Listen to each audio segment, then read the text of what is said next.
General Ban Ki-moon has criticized certain European countries for their handling of the continent's refugee crisis. In an interview with the German newspaper Bild, Ban said, "Building barriers, discriminating against people, or sending them back will not solve the problem." The UN chief called for a proper response to the biggest human crisis Europe has been facing since World War II. He also praised the German leadership in dealing with the influx of refugees and urged other European Union nations to follow suit. Ban's comments come as thousands of refugees fleeing war, poverty in the Middle East and Africa were stranded at European borders.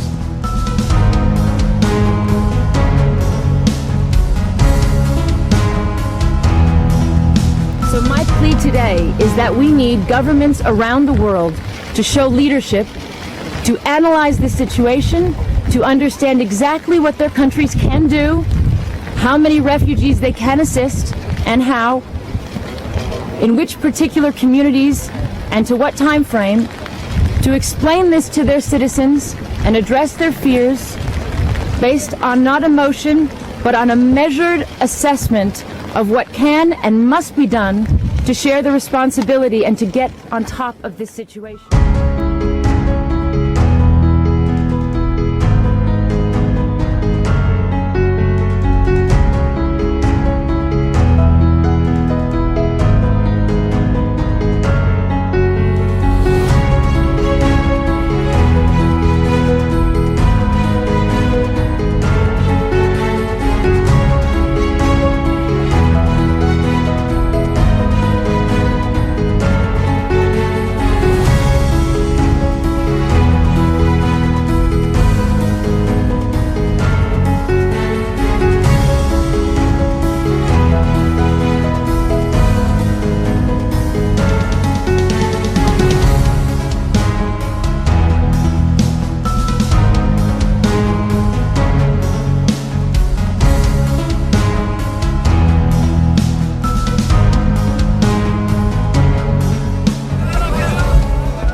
They flee in crushing numbers, driven by war,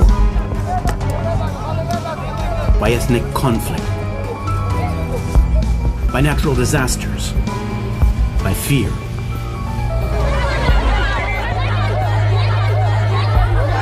Today, the number of the uprooted is staggering.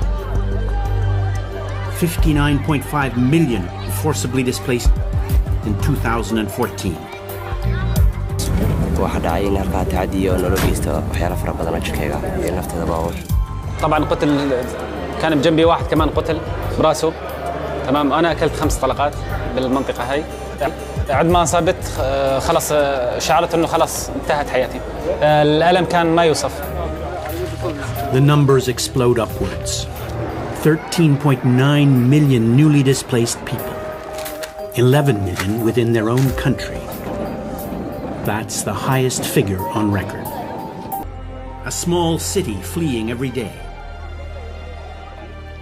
In 2014, 1 person of every 122 in the world was forcibly displaced. Syria, Afghanistan, Somalia. Half the world's refugees are from these 3 countries. Conflict drives them out. Long savage wars condemn them to bitter exile. Alongside the refugees, those forced from their homes, but not their countries. 2014 saw new conflict, new wounds, tens of thousands of the newly internally displaced. In Iraq, in Cameroon, Ukraine, Central African Republic, South Sudan. Conflicts, new and old. But one brutal constant. The young bear the brunt of suffering. More than 50% of the world's refugees are under the age of 18. In northern Iraq, a small boy cries. He is Yazidi, driven with his family from his home. He is internally displaced.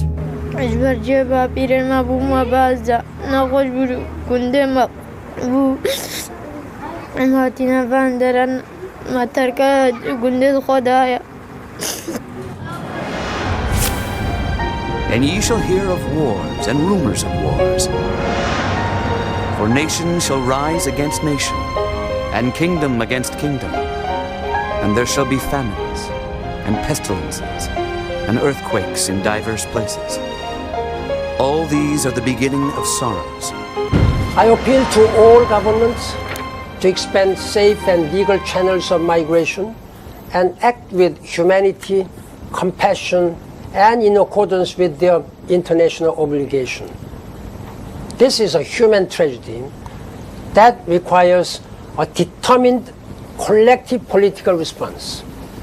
It is a crisis of solidarity, not a crisis of numbers.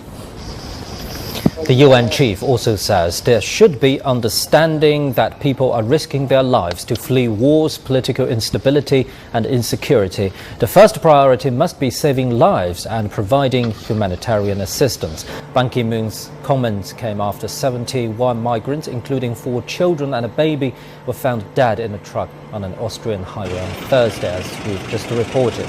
Overseas now, Europe's migrant crisis is getting worse by the day as more people run from famine and fighting in the Middle East and North Africa.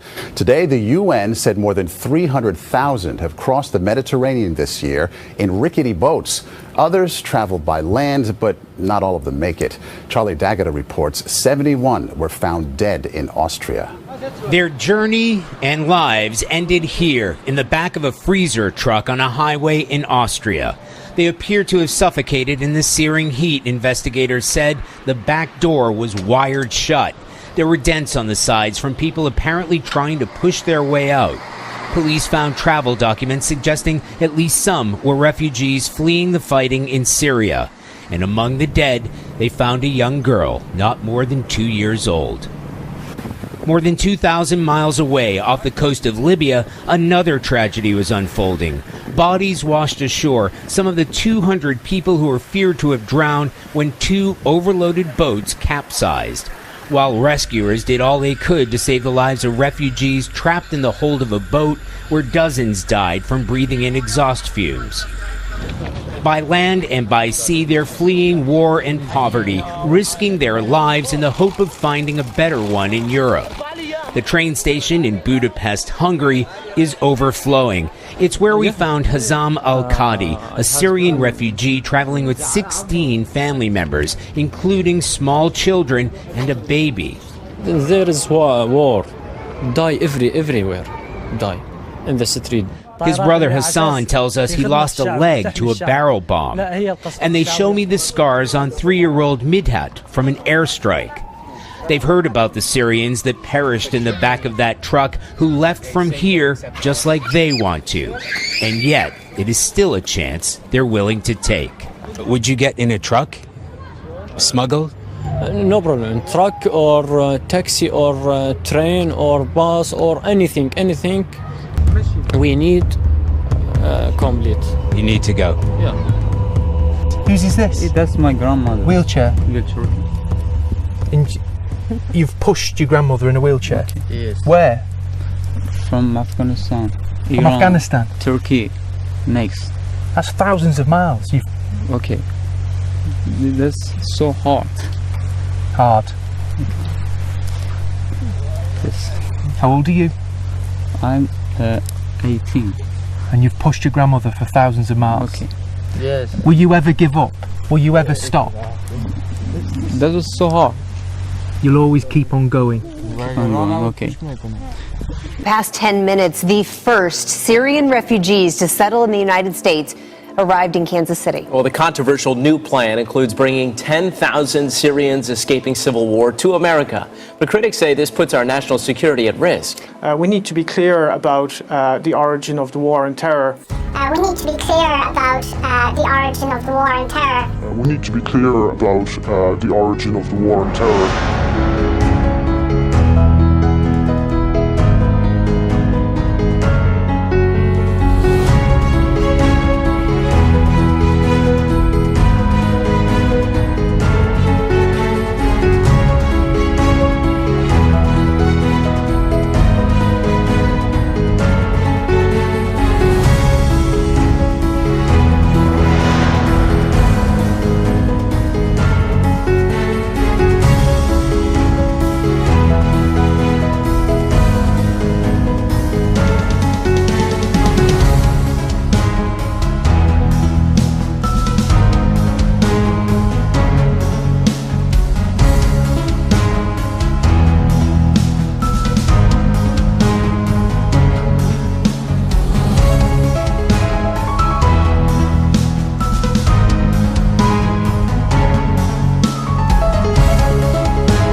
State Department show that far fewer Christian refugees from Syria are being allowed into the U.S. than Muslims.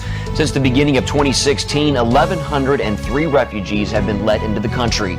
More than 95% are Muslim, less than 1% are Christian, even though 10% of Syria's population is Christian.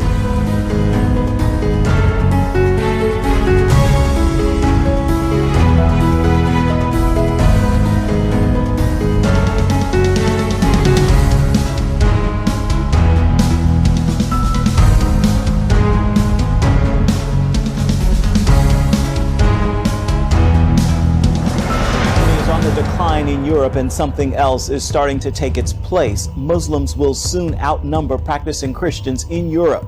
That's what the Justice Minister of Belgium told a committee of the European Parliament. He explained it is not because there are too many Muslims, rather, there are generally fewer practicing Christians. And the country's deputy prime minister added, quote, "The worst thing we can do is to make an enemy of Islam."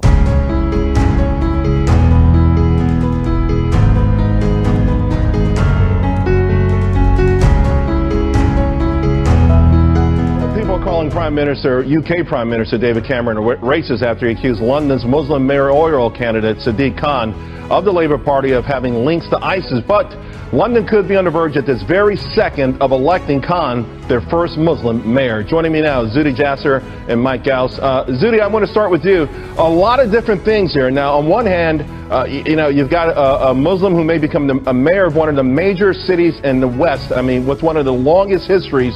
And then there's people who would say, this is a great thing. This is a sign that multiculturalism works. What do you say? Well, I mean, absolutely. If he happens to be Muslim, that's great. Well, that is a sign that multiculturalism works and that we have a fabric of community involved in politics. But this is not just any old Muslim. This is an Islamist. If you look at his history, he supported the waiving of Louis Farrakhan's inability to come to Britain. Over 15 years, he was banned. He defended him. He defended Islamists at Cage, an organization which is ridiculed because of its support of ISIS sympathizers like Mzawi and others. And when he had opened the second seal, I heard the second beast say, "Come and see." And there went out another horse that was red, and power was given to him that sat thereon to take peace from the earth, and that they should kill one another. And there was given unto him a great sword.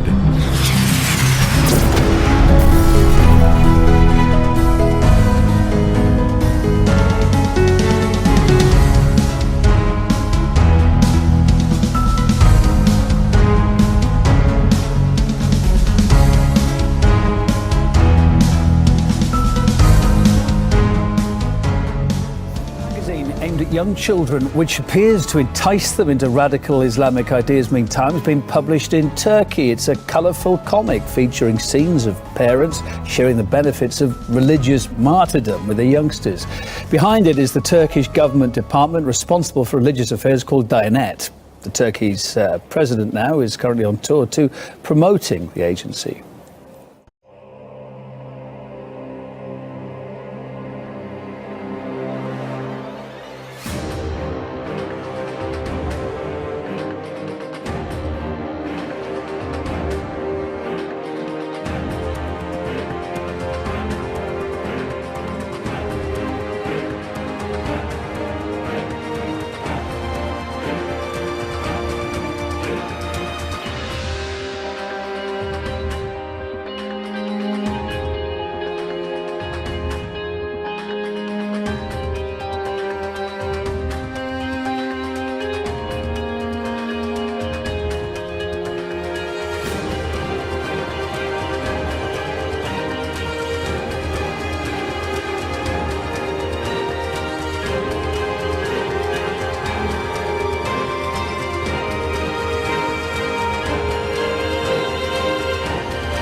Those stunning images right here in New York City, and the investigation launched tonight after an historic church went up in flames. The church, built in the 1850s, tonight in ruins, gutted by a devastating fire. Heavy smoke and flames pouring from the stained glass windows and the roof.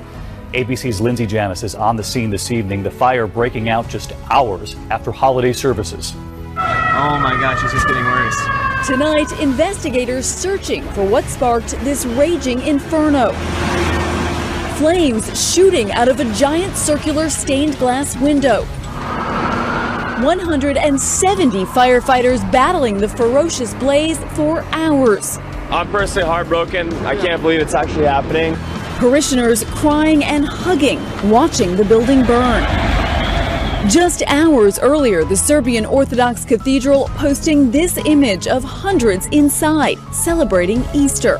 The owners had taken painstaking efforts to restore this landmark, built in the 1800s, to its former glory. Tonight, a cathedral reduced to rubble and a few stone walls. David, in a strange twist, there were 3 major Orthodox church fires in 3 different cities worldwide, all of them around their Easter holiday. Investigators say no direct link as of yet. It could just be an odd coincidence. We need to be clear about the origin of the war on terror. Belgian police have raided the infamous Molenbeek district in Brussels, known as a hotbed of Islamic extremism. Molenbeek was linked to the Brussels Jewish Museum shooting, this summer's attack on a French train, the Charlie Hebdo shootings, and recent terror in Paris. Why is it such a hotbed for recruitment, a hotbed for radicalism and jihadism and extremism? The war on terror is, I quote, orchestrated from abroad. These are the words François Hollande used to describe this terrorist attack. Well, the attacks that have been continuing to destroy Syria, to massacre its population, have also been orchestrated from abroad. And people in Europe need to understand that there is a war that is becoming global, that is being waged against civilian populations in particular. It is a form of neo-imperialism and neo-colonialism which aims to divide and conquer European and Middle Eastern and African and the world's population for that matter, and to make them submit to a global order that does not serve the interests of most of the people on this planet, but that does serve the interests of a very few ruling elite, a very small, tiny, and particularly tyrannical ruling elite. There is no war on terror. There's no heaven. It's easy if you tried. No hell below us. Above a sunny sky. I hope someday you'll join us, and the world will be as one. Wherefore take unto you the whole armor of God, that ye may be able to withstand in the evil day, and having done all, to stand.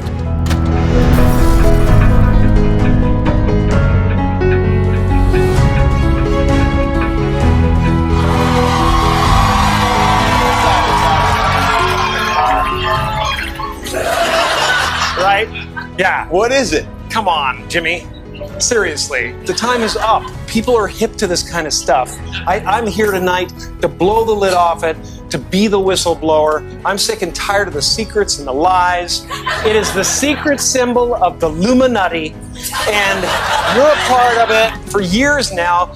Talk show hosts, people on television, people in sitcoms have been hired by the government to throw you off the track, to distract you, to make you laugh and stuff like that, make you happy and docile so you don't know what's really going on.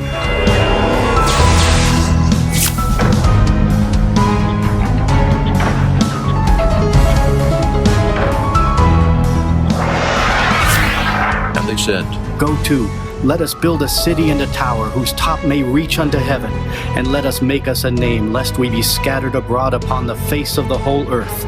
And the Lord came down to see the city and the tower which the children of men builded. And the Lord said, "Behold, the people is one, and they have all one language. And this they begin to do. And now nothing will be restrained from them, which they have imagined to do.